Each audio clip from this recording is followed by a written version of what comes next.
All right, ladies and gentlemen, we're going to get started. Welcome to tonight's event, Being Right with Michael Knowles. My name is Emma Parker, and I am a member of the YAF chapter here at the University of Cincinnati.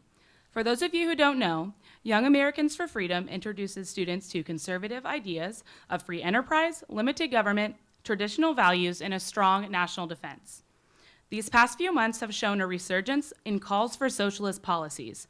The proposed Green New Deal calls for the replacement or upgrade of every building in the country, healthcare for everyone, a guaranteed wage for everyone regardless of if they work, and the banishment of cows, among other infeasible demands.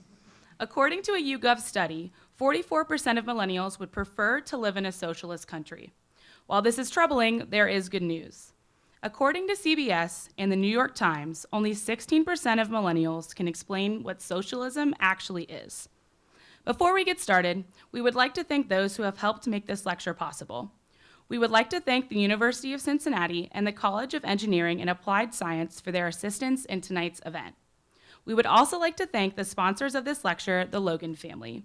They have sponsored this lecture and many others across the country to bring intellectual diversity, thoughtful discussions, and conservatism to campus through Young America's Foundation.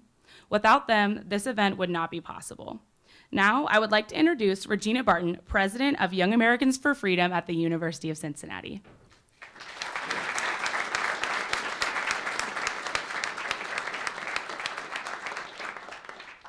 Michael Knowles hosts The Michael Knowles Show at the Daily Wire.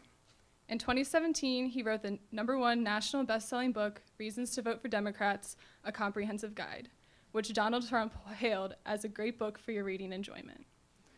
Before blank book fame, Michael studied history and Italian literature at Yale University, graduating with honors. At Yale, Michael rendered the first ever translation for the English stage of political philosopher Niccolo Machiavelli's play, The Girl from Andros.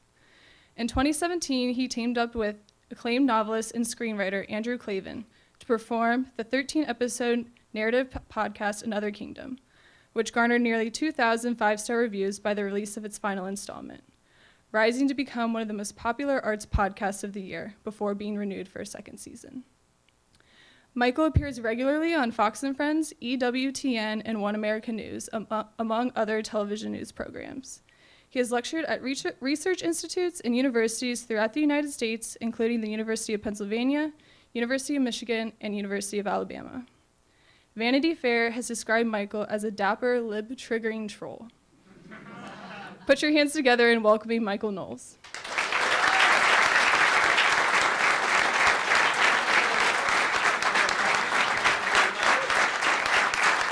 Oh, thank you. Thank you so much. What a great crowd. Oh, wow. We got people standing up. We've got people in the overflow room. Hello. Hello to you. This is so nice. Thank you so much for coming out here tonight. This is a real pleasure to be here. I was afraid this event was not going to happen. I want to thank YAF. I want to thank, obviously, University of Cincinnati. You know, when you try to put these things on the calendar, sometimes they say, oh, you got to push it back. You've got to, initially, this talk was supposed to happen 12 years from now. I was working with, and I told them that's not going to work because 12 years from now, we're all going to be dead from global warming. Alexandria Ocasio-Cortez told me that, and I don't want to take the chance. So it's very lucky. It's very lucky that we can be joined here. She said those exact words. She said in an interview with Ta-Nehisi Coates, quote, "And we're like, the world is going to end in 12 years if we don't address climate change." Many people have mocked Congresswoman Ocasio-Cortez's apocalyptic language. Like me, I have mocked her apocalyptic language. I made a bet with her on my show. I assume she watches my show. I made a bet with her. I'm willing to bet every single penny to my name, every dollar that I got from my blank book, that the world is not going to end in 12 years. Would you take that bet? And we all mock Alexandria Ocasio-Cortez, rightly so in many cases, but I actually really appreciate what she does quite a lot. AOC's extremism allows us to see the logical conclusion of leftist ideology, which has now been wholly embraced by the Democrat Party. This is true along a whole host of issues. This is true when we talk about economics. This is true of socialism. When we talk about abortion, this is true of now post-birth abortion, which the National Democrat Party has endorsed. Nowhere, however, is this truer than on the issue of climate change or global warming or whatever other euphemism you want to use this week. I don't know what it will be next week. As Alexandria Ocasio-Cortez's Green New Deal shows, on the question of global warming, people can fall into one of two camps. They either side with the alarmists or with the skeptics. That's it. Many people fail to see that those are the only two options, which is why honest radicals like Alexandria Ocasio-Cortez are so helpful to the debate over global warming. Many people do not want to be viewed as alarmists or extremists on the one hand, but on the other hand, they don't want to be viewed as climate skeptics, or to use the left's favorite phrase, climate deniers. On the other hand, they certainly don't. But the stakes of the debate really are that stark. They really are that black and white. Just consider the term climate denier. Why do they use the term climate denier? They use it to compare global warming skeptics to Holocaust deniers. And why do they compare it to the Holocaust? Because they are comparing the threat posed by global warming to the threat posed by Adolf Hitler and Nazi Germany. Alexandria Ocasio-Cortez admitted this just the other day in her interview with Ta-Nehisi Coates. She said that we need to mobilize our economy and our whole society just like we did for World War II, because this threat is just as dire. This threat is actually probably more dire than the threat posed by the Nazis, because this will destroy the entire world as we know it, all of human life within just a dozen years. Very, very scary. If you start with that premise, then the Green New Deal starts to make a lot of sense. Doesn't make sense as a matter of public policy, or it's completely bonkers. It would never work. It would never even achieve the goals that it ostensibly wants to achieve. We'll get to that in a second. But when you understand the true scope of the political issue of global warming, then you can see, as AOC is correctly laying out for us, that the scope of the Green New Deal starts to make a lot of sense. So what is climate change, or global warming, or whatever, according to the alarmists? It's very hard to pin down. It's hard to pin down because even the name climate change is so ambiguous. In the 1970s, leftist political activists and their friends in the scientific community told us that climate change meant the dawn of a new ice age. What was then called global cooling. On January 11th, 1970, the Washington Post, you know, our favorite newspaper, the Washington Post reported, quote, "Scientists see ice age in the future. Get a good grip on your long johns, cold weather haters," warned the Washington Post. "The worst may be yet to come." That's the long-range weather forecast given out by climatologists, the people who study very long-term world weather trends. A couple of years after that Washington Post article, a group of climatology experts at Brown University met, and they came to the consensus that, quote, "The natural end of our warm epoch is undoubtedly near." Those scientists came to a consensus. It was undoubtedly true, what they said then. Then a couple of decades later, they came to the exact opposite consensus. It was again a consensus. It was again by all of these scientists. The current climate change theory is that the world is heating up. It's heating up very fast. It is heating up because of human activity, and it is going to kill us all very, very soon.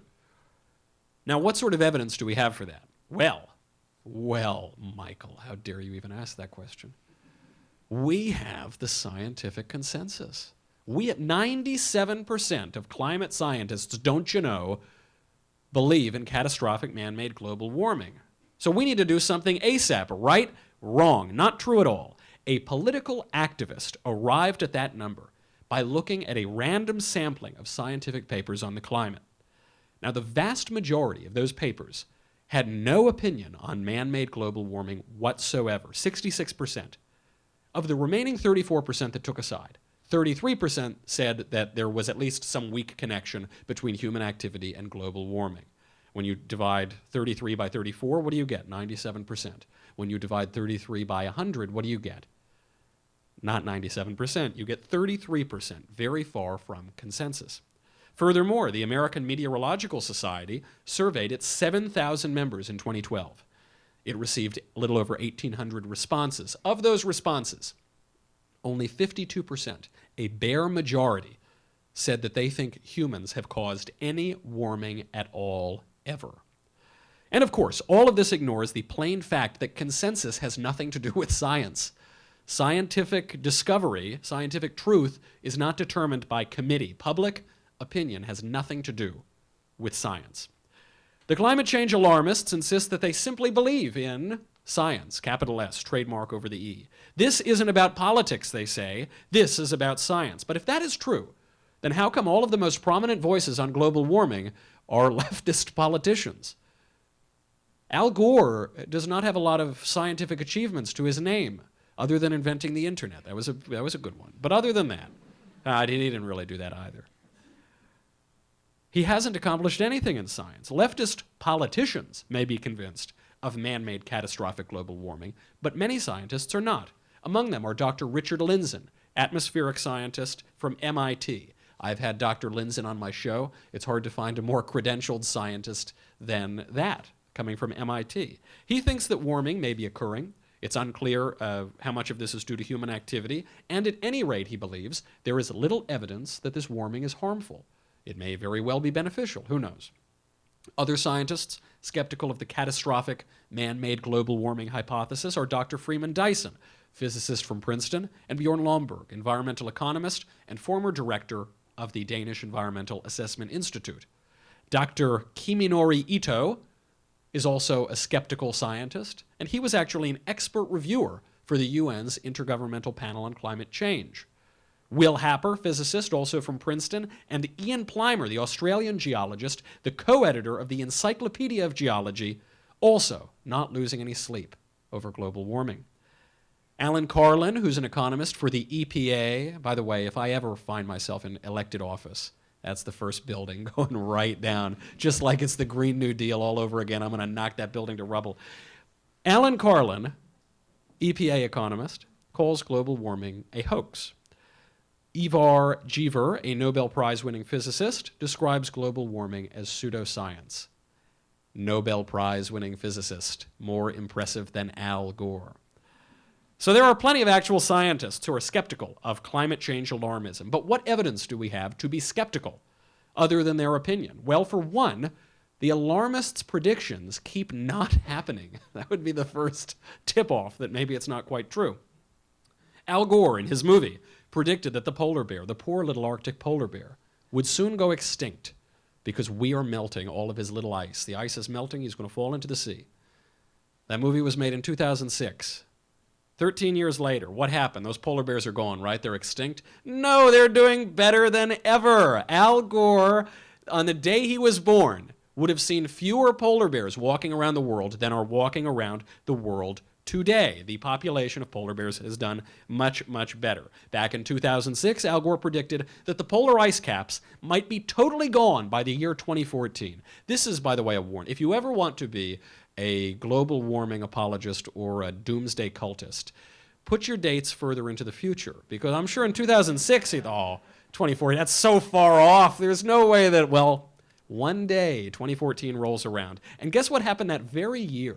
That very year that Al Gore reported that the polar ice caps would be gone, NASA came out and showed that not only are the polar ice caps not melting away, not only have they not disappeared, actually they are increasing in mass. This is a very good thing, because otherwise the state of Florida, my own hometown of New York, would be completely underwater, as Al Gore predicted in 2006. And guess where I was last night? I was down at the very tippy bottom part of downtown Manhattan, dry as a bone, perfectly fine. No canoes, no flotillas. Al Gore made many other false claims in that movie. But we shouldn't heap all of our climate skepticism on Al Gore. Environmental catastrophists have been trying to scare people into political submission for a lot longer than Al Gore has been doing it. Around the time of the first Earth Day in 1970, the Harvard biologist George Wald predicted that, quote, civilization will end within 15 or 30 years unless immediate action is taken against problems facing mankind. Washington University biologist Barry Commoner wrote in the scholarly journal Environment, quote, we are in an environmental crisis which threatens the survival of this nation and of the world as a suitable place of human habitation. And then there is the biologist Paul Ehrlich. He's my favorite. He predicted, quote, population will inevitably and completely outstrip whatever small increases in food supplies we make. The death rate will increase until at least 100 to 200 million people per year will be starving to death during the next 10 years. That was in 1970. Those predictions were made about half a century ago. Since then, the world population has more than doubled, and people around the world enjoy a higher standard of living than they ever have before. Dennis Hayes, the chief organizer of Earth Day, he predicted in 1970, "It is already too late to avoid mass starvation. I have personally never felt fatter than I do today." This is good news. Good news that Dennis was wrong. The New York Times at that time wrote, quote, "Man must stop pollution and conserve his resources, not merely to enhance existence, but to save the race from intolerable deterioration and possible extinction." Year after year, the alarmists tell us we are depleting our resources. Year after year, we're told the oil is about to run out. They've been telling us that for 50 years. And that is why so many leftists were surprised in 2016 when the largest oil deposit ever was discovered in Texas. Because everything is bigger in Texas. Speaking of Texas, the North Texas State University professor Peter Gunter predicted in 1970, quote, "Demographers agree almost unanimously." That's that consensus again, a lot of consensus. "Demographers agree almost unanimously on the following grim timetable." Check your history books to see if this happened. By 1975, widespread famines will begin in India. These will spread by 1990 to include all of India, Pakistan, China, the Near East, and Africa. By the year 2000, or conceivably sooner, South and Central America will exist under famine conditions. By the year 2000, 30 years from now, the entire world, with the exception of Western Europe, North America, and Australia, will be in famine. Of course, none of that happened, with one exception. There is a country today that is living in famine in Latin America, but that famine isn't caused by climate. That country is called Venezuela. That country is in famine because of man-caused socialism, which has them eating rats in the street. And this, ironically, this socialism that is the only culprit of famine as we see it today, this socialism is proposed by the left as the only solution to stave off imminent extinction from the climate crisis. So let's examine the solutions that the left offers. We could talk about all the false predictions made by environmental alarmists all day long, and that would be very enjoyable. I would have a good time doing that. Maybe we'll do it after this. But we are tight on time, and I want to get to questions. So, in the interest of charity, let's imagine for a moment that all of the catastrophic predictions were true. Let's analyze the left's favorite solution, the Green New Deal. This came wrapped like a little Christmas present for Republicans as the 2020 elections roll around. The Green New Deal. Let's assume that all of the predictions are true. Human life is on the verge of extinction within a dozen years. What does the left propose to fix it? Some of you might remember the Paris Climate Agreement. I know I'm older than most people in this room, but that was 3-4 years ago. The Paris Climate Agreement was an international treaty adopted by the US in 2016. Barack Obama celebrated that day as, quote, "the moment we finally decided to save our planet." Barack Obama loved the Paris Climate Agreement, which made it so much sweeter when Donald Trump withdrew us from the Paris Climate Agreement. He did it immediately. It was just less than 1 year later. Sorry. Barack who? Donald Trump pulled us out of the Paris Climate Agreement. All hell broke loose. We were told that this one madman, Donald Trump, had doomed the whole world. Without the Paris Climate Agreement, everything would fall apart.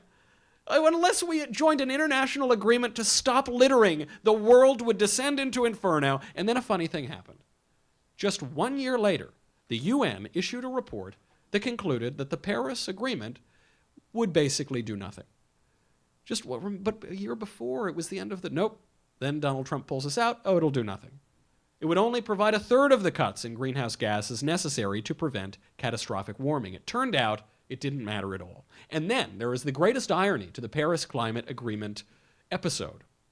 Last year, the BP Statistical Review of Global Energy showed that after pulling out of the Paris Climate Agreement, the United States actually led the world in reducing carbon emissions.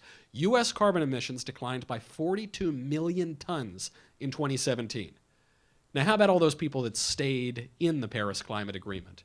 Canada, Spain, China, the European Union. All of them signed on. All of them shamed the United States for pulling out.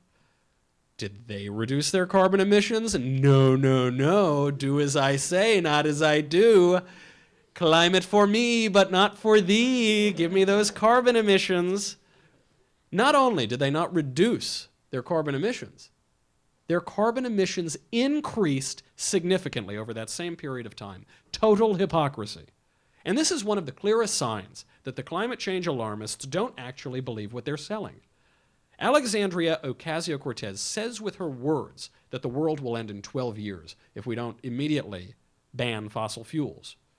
But it was recently revealed, thanks to financial disclosure requirements, that during her 2018 campaign for Congress, AOC's campaign took over 1,000 Uber rides. It's a lot of Uber rides. That's in a city, New York, with the greatest public transportation system in the country. And the kicker of all of this is that her campaign headquarters was a 1-minute walk from the 7 train. She had access to anywhere she wanted to go in the city within a 1-minute walk. Got to get your steps in every day. No, she took 1,000 Uber rides instead. AOC couldn't be bothered to practice. Excuse me. Oh gosh, I just got sick on the thought of all that pollution. Oh. AOC can't be bothered to practice what she preaches. Do you know how much she spent on the Ubers and the Lyfts and all the Junos and all of that? $30,000. To put that in perspective, her neighboring freshman Democrat rep, who was located in a district with far less access to public transit, spent just $6,000 on 329 car rides during his campaign. So now AOC wins the primary. She wins the primary. It's a heavily Democrat district. She can go home. She can go sit on her couch until Election Day. She is going to D.C. So you would think she would give up those gas-guzzling vehicles, wouldn't you? No, no, no, no. It was at this point that AOC started flying all around God's green earth. Her campaign flew 66 times. That's far more than the 18 rides she took on Amtrak, as she tells all of us to stop flying around and start taking the train. The total airfare cost of $25,000. As she was running, I'll remind you, a congressional campaign. You don't have to fly around your congressional district. They're very small. She didn't have to get onto a plane even one time. So just judging by her actions, it doesn't seem like AOC is all that worried about global warming. However, she's totally focused on passing her Green New Deal, especially under the guise of worrying about global warming. All of the 2020 Democrat presidential candidates have jumped on board the Green New Deal. When they're in the Senate, they've joined on as co-sponsors. So what gives? Well, in case you haven't read the draft legislation of the Green New Deal, and if you have not, you have to, you must. Go home tonight. This will be a little treat. This is my present to you that you can read this. It is one of the most entertaining documents in all of legislative history. If you haven't read it, I will lay out very quickly, very briefly, what the Democrats are calling for. The Democrats propose to eliminate, over the course of just 10 years, 88% of American energy: coal, natural gas, oil, and for some reason nuclear, which produces no air pollution and no carbon emissions whatsoever. But they don't like it, so that's going away too. The bill would outlaw gasoline-powered cars, though it would permit electric cars, which is also ironic because electric cars are terrible for the environment. Their batteries inflict significantly more environmental damage than regular cars, and those batteries break more frequently. The other problem I will point out with electric cars is that electricity does not come from magic. You see, electricity, it's not just like Avatar, or it's in the trees. Electricity comes from coal. Dirty, filthy, polluting coal. So even if you get to keep your electric car, you will not get to drive your electric car because there will be no way to power it. The Green New Deal also outlaws airplanes. The Green New Deal even outlaws your home. The plan insists that it will knock down and rebuild every residential and non-residential building in the entire country. And for those of you who aren't quick with math, when you add up every residential and non-residential building, you get to all of the buildings in the country. Historic mansions, beautiful. Nope, here we're knocking them all down. We're going to do it. Now, the good news for this, by the way, the silver lining if you're afraid of losing your home, is that it does seem to me unlikely that Ocasio-Cortez and her friends in the Democrat Party will be able to implement the most ambitious construction project in the history of the world while at the same time outlawing all of the energy that could possibly power it. So probably your home is safe for now. After all of that, the Green New Deal then goes on. You'd think, oh, that's a lot for the environment, maybe we could stop there. No. The Green New Deal then empowers a select committee of bureaucrats to eliminate private health insurance, to create a totally socialist healthcare system, to establish a universal basic income, to guarantee a government job to every American, to institute marginal tax rates of up to 80%, to redistribute wealth along racial and sexual lines determined by committee. You can rest easy. It'll be a really smart committee. And also, they are authorized to do anything else that they like, any other program that they want. Now, what is the price tag? Oh, just a cool $93 trillion.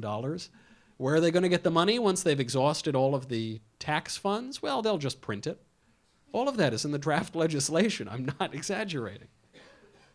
So much for American political liberty, so much for our constitutional republic. By the way, what do any of those things have to do with the climate? Nothing at all. So now, maybe you've caught on to the scheme. The Green New Deal, just conveniently, just coincidentally, gives the political left every single radical policy that they have sought for over 100 years. It does this by terrifying Americans into thinking that they will soon die if they don't pass it. And how do they plan on convincing Americans of all that? Certainly not through science, as we've already shown. The left does not push global warming alarmism through science. It pushes it through religion. Andrew Breitbart, the patron saint of Hollywood conservatives, famously observed that politics is downstream of culture, and culture is downstream of religion. The culture and the cult are etymologically related. What a culture worships defines that culture. Climate alarmism today is a doomsday cult. It's unfalsifiable. Like any cult, any event, any outcome is taken to be evidence for the thesis. Climate alarmism has all the trappings of religion, sin in pollution, penance in recycling, indulgences for sale in the form of carbon tax credits, and most important of all, salvation. For ourselves and for the world. Salvation, if we only give up our liberty. Salvation, if we only give up our way of life. If we only repent of all that our civilization has done and been and achieved. The Green New Deal won't benefit the environment. It won't stave off any cataclysmic climate change, even if there were some. All it could possibly achieve is to foist on us a socialist economy and radical leftist politics. But then again, that was the point all along. Thank you very much.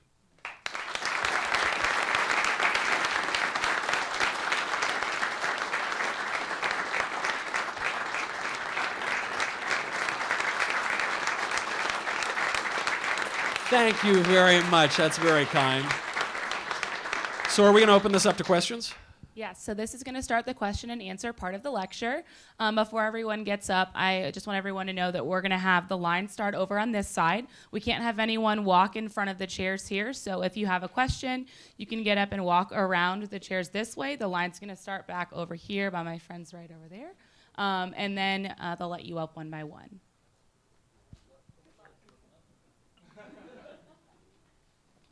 I should point out, too, we have a rule at the Daily Wire. I hate this rule, but I have to. They pay me, so I have to go along with it. If you disagree with me, you get to cut the line. And if you don't disagree with me, you're so much luckier. You have wisdom on your side. Oh, also, just make sure that you're asking a question, and no follow-up questions unless he asks.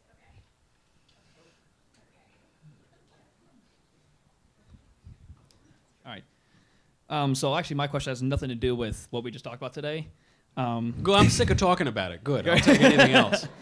How will the advancement of artificial intelligence impact American workers and, in general, immigrants, both legal and illegal, who apply for jobs in agricultural, clerical work, trucking, or fast food?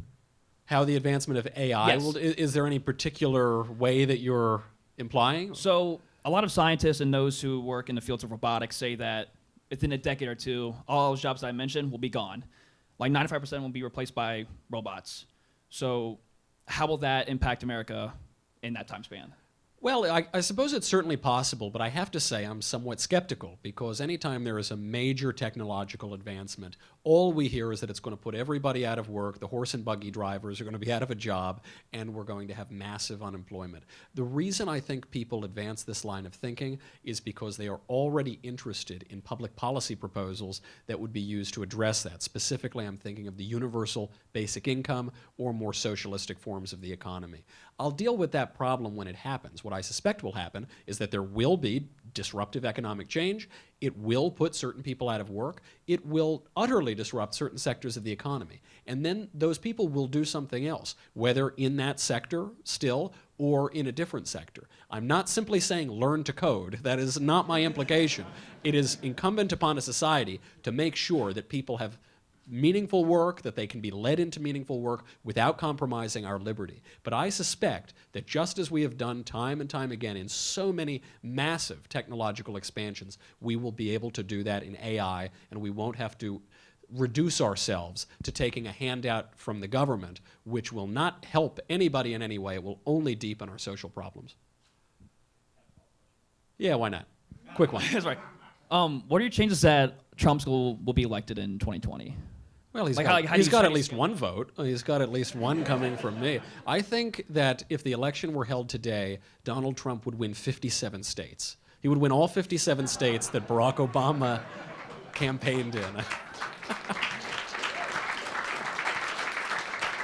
I don't want you to think that I'm just carrying water for the president. I like the president. I voted for the president. I think that a Democrat could beat Donald Trump in 2020. I'm fairly confident of that. I think a generic Democrat would beat Donald Trump. But there ain't no such thing as a generic Democrat, is there? And as you see now this generational split between the old guard, Nancy Pelosi and her friends, and these young people, Ilhan Omar, you know, casting aspersions at the Jews as a people, and AOC defending her, and Rashida Tlaib defending her, and the 2020 Democrat candidates defending her. You'll notice the 2020 Democrat candidates always side with the fresh faces of the Democrat Party. They jumped at the opportunity to endorse the Green New Deal, which is a joke. It is not a serious proposal. It's not even close to a serious proposal, but they jumped on it because they see that is the way the wind is blowing, that's the way the party is moving. So if I had to wager a guess, I would say that they're going to nominate a lunatic and Donald Trump is going to make 2016 look like child's play. Good questions.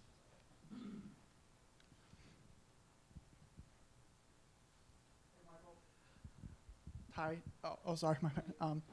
I was traveling home 2 weeks ago to my home state of Connecticut, and I ran out of episodes of the Michael Knowles show, so I made a slight mistake and listened to a podcast called Reveal, and there was a lady on there from Great Britain who was a climate change scientist, and she made all of the assumptions that you mentioned about the sea level is going to raise 4 by 4 feet by 2050 and 10 feet by 2100. But her argument was that the Trump administration wouldn't let her publish the results, or what I tried to censor them. How do you explain every other leftist publication in America? Right. So just my question for you would be, like, I felt kind of sorry for her. I don't know if I was overtired because I was on the road for so long, but how would you respond to her if she was here right now and said that to you?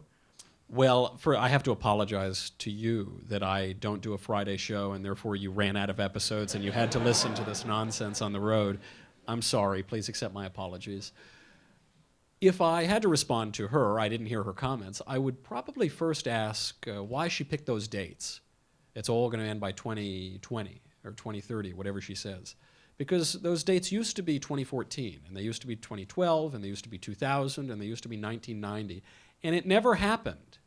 It never, ever happened. And like all doomsday cultists, when they go out, they're waiting for the apocalypse. Here it is. The spaceship's coming to take us all away. And then it doesn't happen. What happens? Do they abandon their blind faith? No. They double down on it. And I think that's what you've seen with these politically motivated climate alarmists. They double down, and it's always going to happen the day after tomorrow and the day after tomorrow. So I would ask her to explain all of the false predictions, and only once she's explained the myriad false predictions over the last half century, then I might take seriously her latest doomsday scenario.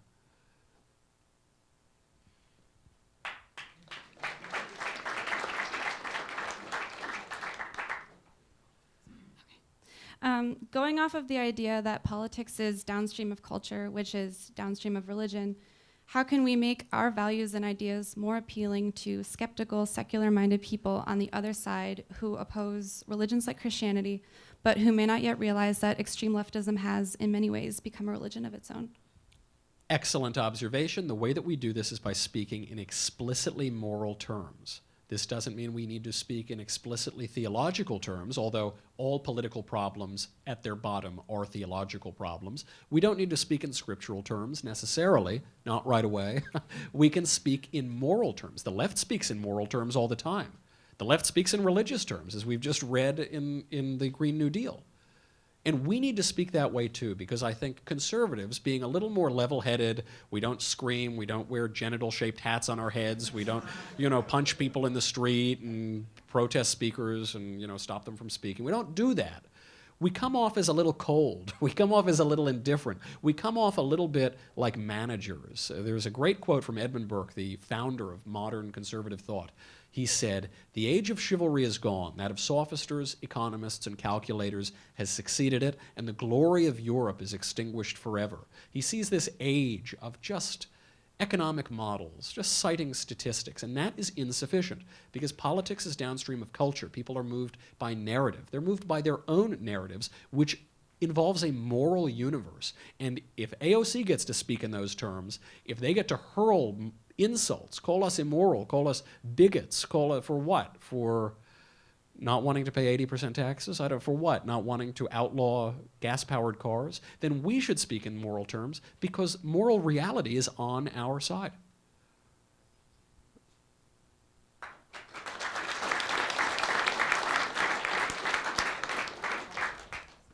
Sure. Gotcha. Hi, Mike. Thanks for the talk. So I'm a geologist here at UC, and the quote by Ocasio-Cortez about 12 years from now, the world ending, definitely a gross misstatement, and plenty of politicians have made plenty of gross misstatements about this in the past. Not as many as And her, but but they all do. That's true. A lot of So them. now, just because politicians make gross misstatements, that doesn't, of course, necessarily negate the underlying scientific premise. And so you just started touching on this question a second ago. But if you could get one piece of evidence that would really convince you that anthropogenic climate change is real, what would that be? Well, I would need more than one little piece of evidence, frankly. I mean, I'm open to considering. I am not convinced that the world isn't warming. I'm not convinced that human activity doesn't play some role in that. I'm quite convinced that it's not catastrophic. I don't see any evidence, really, that it's catastrophic, and that's really where all of the predictions break down. But sure, is the Earth warming at certain times? Yeah, maybe. Are we causing it? Yeah, maybe. But what is the question from that observation? I am not a geologist. I'm not an atmospheric scientist. I'm not that interested in the field, so I don't spend a lot of time reading about it. You gave a whole talk on it. I did, well, Yeah. Listen, jack of all trades, master of none, but, I can at least read a few books. The question is, what do you predict will happen with some specificity, and then what do you propose we do about it? I think rather than saying, haha, I have this one study, and therefore it proves that we need to upend the entire economy or ban cars, I would ask if a scientist, and necessarily, I suppose, a political activist, if he's asking a political question, shows me a scenario of something that will happen, says that the consequences will be very dire, gives me some options on how to address it, I would consider those options. And I would do a cost-benefit analysis of how that would work out, and I would try to measure the likelihood of whether that prediction would come true. But so far, I don't see any of that. I have not seen that offered by scientists. It's not their place to offer that. I've not seen that offered by the political activists. All I've seen is scaremongering and moral browbeating and making half of the country seem like they're destroying planet Earth. And all I see also is just an ash heap of failed predictions. So if you have something specific, I'm happy to consider it. I'd actually love to talk to you about that afterwards if you have time, because Okay. actually all of those things have been done. I look forward to hearing about it. I look forward with skepticism.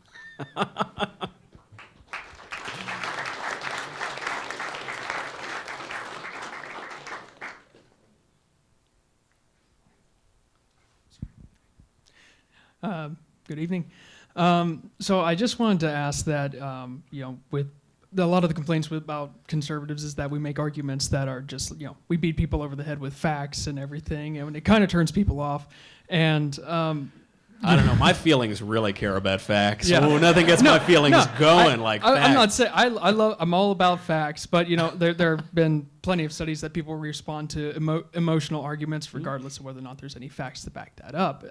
Clavin talks about this a lot with the left having control of the narrative, and I think that's an appropriate name for it. So I was wondering, is there any way that with you being a best-selling author, that do you have any advice on how conservatives can perhaps take steps to making a more narrative argument on things, as well as remaining factual?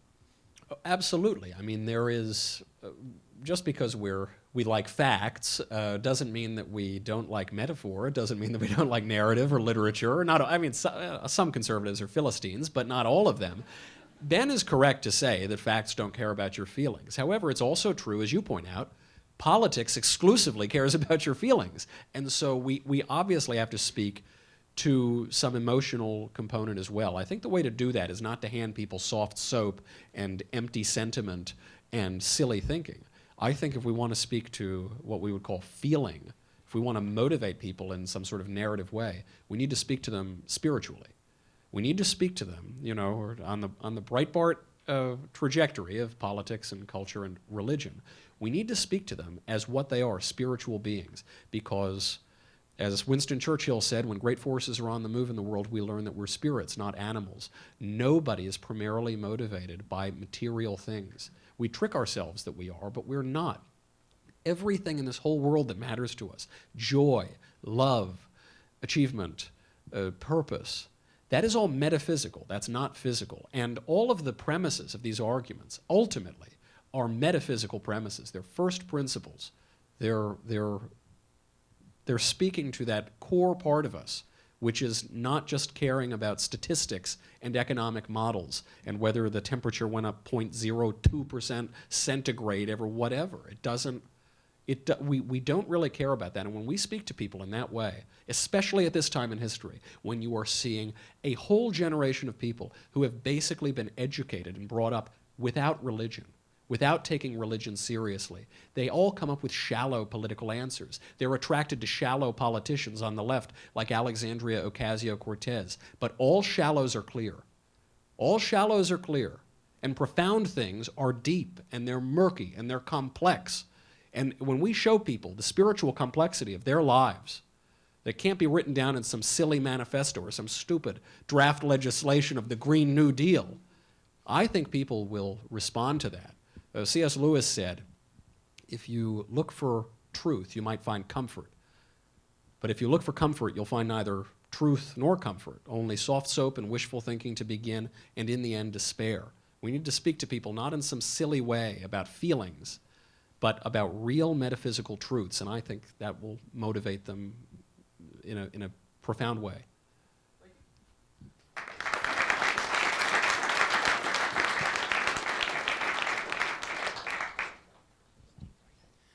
Can I ask 2 short questions? No, you can only ask 3 very short questions. 3 very short yes. questions. Okay. I'll try to come up with a third. So the first thing, you talked a little bit about UBI. What statistics or what would make you start to consider that UBI might be a good idea? How much Nothing automation? whatsoever. No amount of automation. No, well, what's the information? I don't need to. I'm not convinced that it's efficient, but even if it were the most efficient system in the world, it's anti-human. It is simply wrong as a matter of principle, not as an economic concern even necessarily, though I think probably that's true too. As a matter of principle, when we allow ourselves to just depend and suck off the teat of government, we destroy our humanity, we destroy our dignity, and we will destroy our society. I agree. Good answer. So the second one would be: Do you have a favorite Machiavelli quote or idea? I love Machiavelli. Machiavelli is very misunderstood. People only ever read The Prince, and they don't really even read The Prince. They read a summary of The Prince, and they think that they know what he said. Machiavelli, in many ways, invents political modernity. He and Martin Luther probably are like the creators of our modern political climate.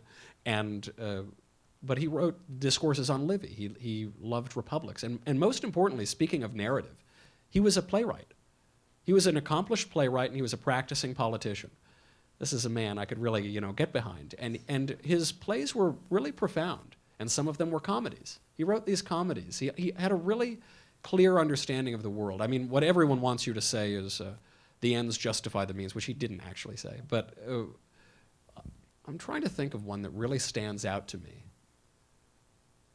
I think to take Machiavelli at a single line is to totally miss him. I think it's very good to read Machiavelli in his full context to find what he's really saying. One line that stands out to me, he says, I'm going to paraphrase it. He says, I would never, only a totally subversive sort of person would ever question the church authorities on their grounding in truth. Only a really subversive person. And then what does he do? He goes on and questions the church authorities on what they have. He's writing in a really subtle way. This is a man who had everything taken from him, who's exiled, who's had political fortunes as high as they could be and as low as they could possibly be. And I would just recommend to people who are interested in reading him, rather than pulling out a quote, read the plays, and it'll tell you a lot about modern politics. Thank you. Yep.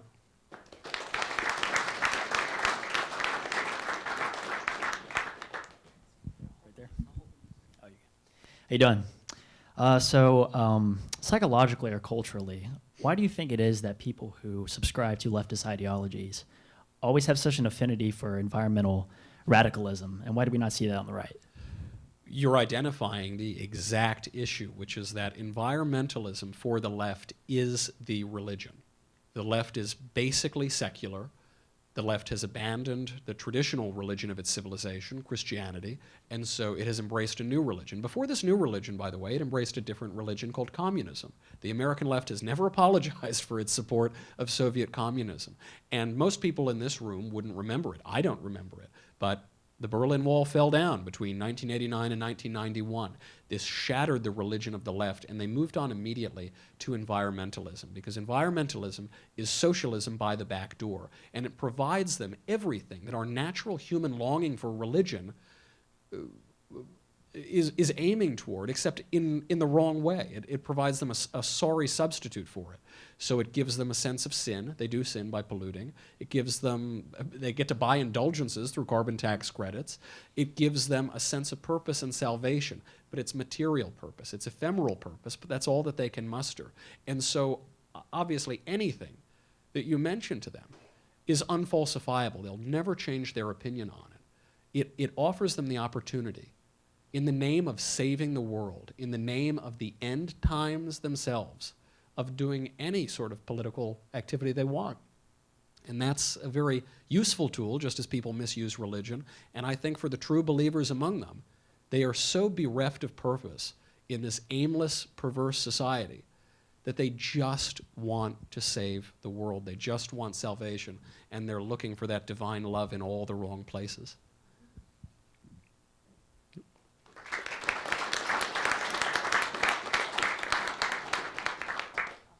Hi, Mike. Sorry. So I know that Pope Francis is a little bit of a softie, but do you think we'll ever see a crusade in the future, another one? And how would you feel about it from an ethical perspective? 2 words, Deus vult. That's what the Crusaders would shout as they were running into battle. I don't see a crusade happening anytime during the Francis pontificate, and actually he's done excellent work on relating to the Muslim world. He is the first pope ever to have visited the Arabian Peninsula. He did it just a month ago, just in February. This was the first ever visit there. He established sort of a feel-good event, but there was the opening of a church. He established the premise that Christians are welcome in Arabia. I think that's very important.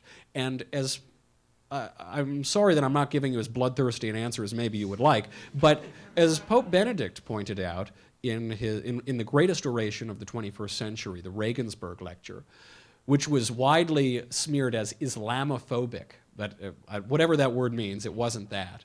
What Pope Benedict implies in that lecture is that really the grave threat to the world, the grave threat to civilization, is not necessarily Islamic terrorism, but it is perhaps that secular atheism, that dictatorship of relativism that is depriving people of meaning, that has led us in this country to see the most prosperous country in the history of the world.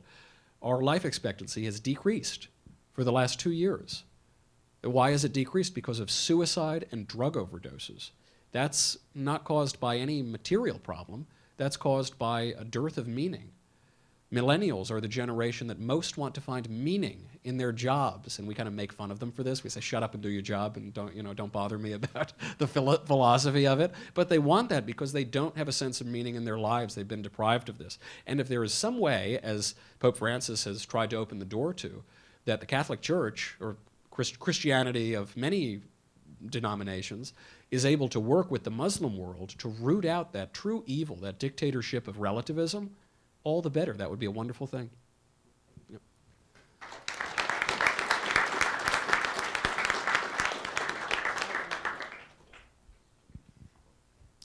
Hey, Michael, thank you for coming. I just have a quick question about what some of your opinions on climate change. So I'm in the same boat as you, where I don't believe that it's catastrophic by any means, and I can get on board with the possibility that it might be happening and it might be man-made, not to the extent of the alarmists or anything. But we can accept that if we accept the premise that it is a man-made problem, obviously the developing world is the main culprit for what any change that we might actually see if it were to happen.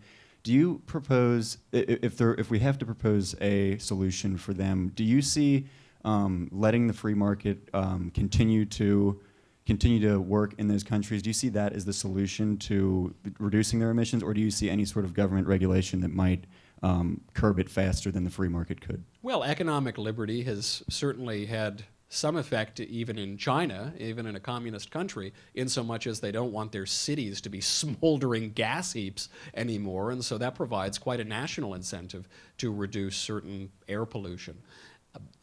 There are a few premises of your question, though. You say that you don't agree with the alarmists. You don't think imminent catastrophe is coming toward us, nor do I. So then what precisely is happening? There's some mild degree of warming, the effect of which we just don't know what it is, exactly how it's caused by us, we don't really know, exactly how to fix that, also we don't really know, and the UN admits that the biggest international treaty on it, the Paris Climate Accord, would do absolutely nothing.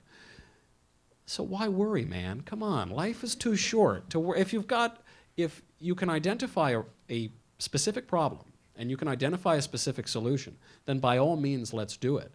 But if we're just here worrying about something that we have no concept of and no ability to answer, that doesn't seem terribly productive to me. And if there is some policy that could hamper China's economy as they steal all of our intellectual property and they illegally subsidize their aluminum, then great. I hope they have that economy-killing policy foisted on them immediately.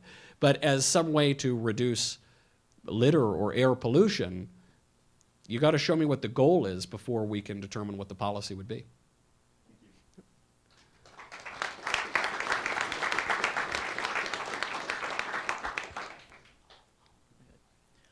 What do you believe would be the best way to fix problems in the United States that have been attributed to racism without creating more policies that are about race? Things like an unequal education or unequal access to health care based on the lines of race. Well, I'll just take education as an example.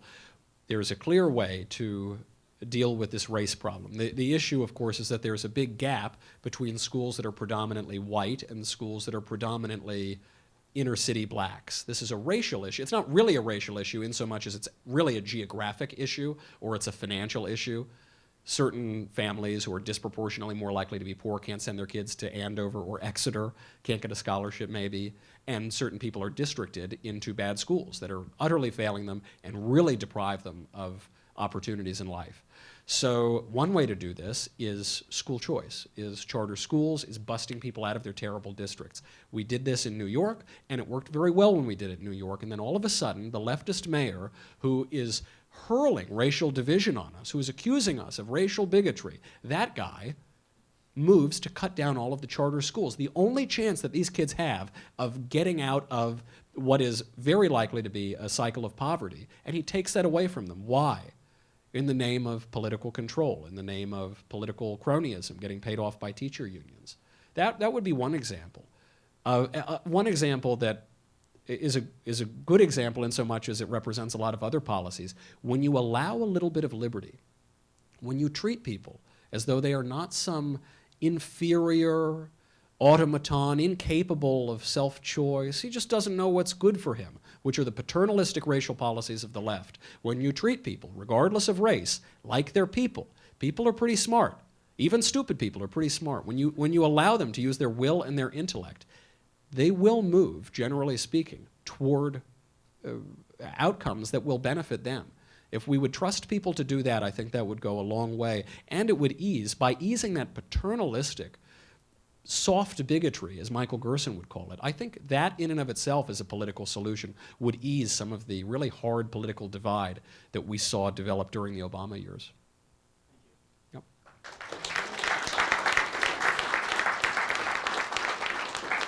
All right, everyone, this next question is going to be the last question. This better be the best question ever. Hi, I actually disagree with you on a number of policies, but didn't feel like entitled to come to the front by any means.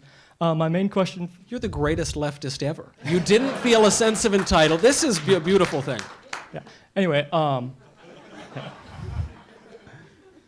So my question is, I'm just not really sure what's the downside of converting our energy system towards more green energy, such as wind power and solar power. To me, the idea of moving in a more sustainable direction for our energy our production is just more about creating jobs that produces a lack of reliance on oil and things that are inherently non-renewable and foreign exports. So if you got rid of just the oil industry, if you just got rid of the energy industry that the Green New Deal seeks to get rid of, you would immediately destroy 5.8 million jobs. Those are just jobs relating directly to that energy sector. Obviously, there are a zillion jobs downstream of that. And obviously, if you kill off 88% of American energy, you don't just kill off 5.8 million jobs, you kill off virtually all of the jobs.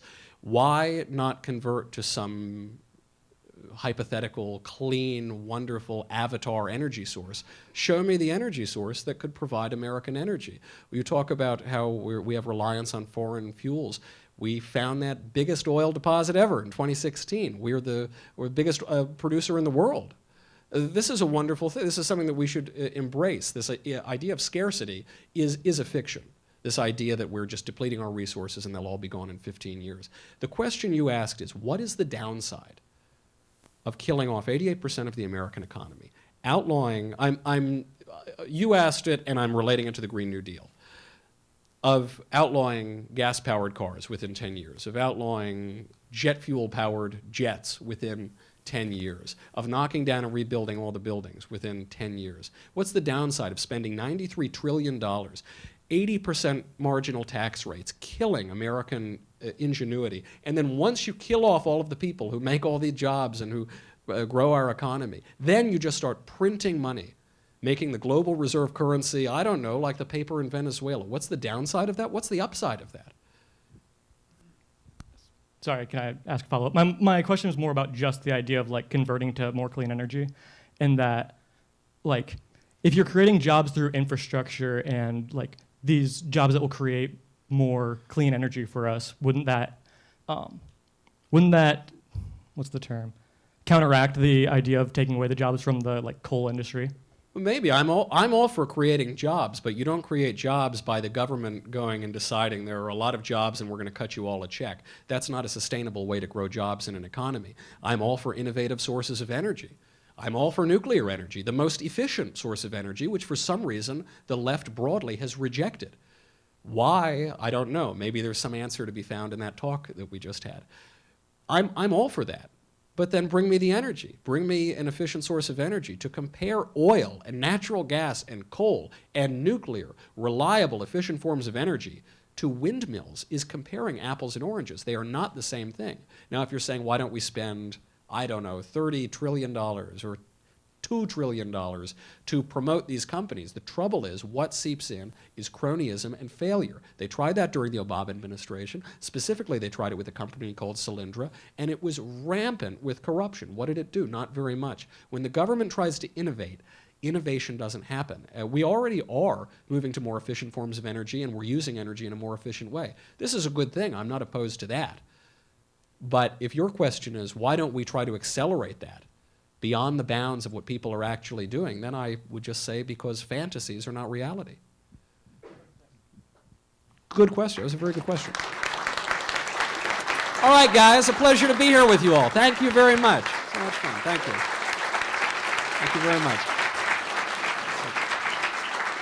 Thank you.